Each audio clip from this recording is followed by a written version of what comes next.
Voici ce qu'il reste de la dernière victime en date, un veau totalement éventré, mangé par une autre bête, le tout sous ce bâtiment, à quelques centaines de mètres des premières habitations.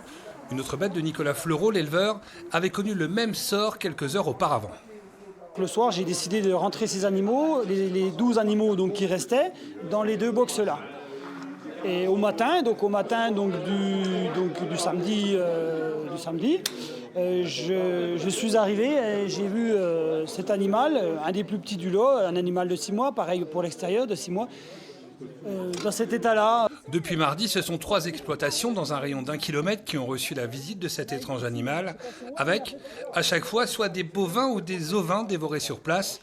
Joseph Lopez est l'un des agriculteurs concernés. Il a pu prendre une photo de l'animal qui terrorise le secteur en ce moment. C'est clair qu'on n'a pas 100% sûr que ce soit un loup, parce qu'il y a des chiens de tchèque qui existent, on a appris ça là, et c'est vrai qu'il faut être expert pour faire la différence apparemment. Donc maintenant, à voir, finalement on espère que ce soit un chien de tchèque, qu'on puisse l'abattre, et puis hop, comme ça on n'en parle plus, quoi. Des pièges photos ont été posés et une surveillance accrue est assurée. Un dossier pris très au sérieux par toutes les instances, que ce soit syndicats agricoles ou représentants de l'État.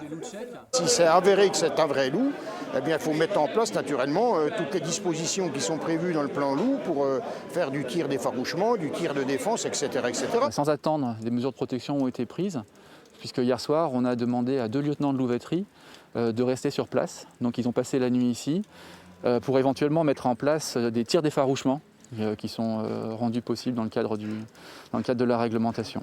Depuis 2017, il y a eu 6 attaques du même genre dans le département. Seules 2 ont pu être imputées au loup. Une situation extrêmement rare. Les agriculteurs touchés vont être indemnisés et des analyses vont se poursuivre dans les prochains jours pour déterminer s'il s'agit bien d'un loup ou non.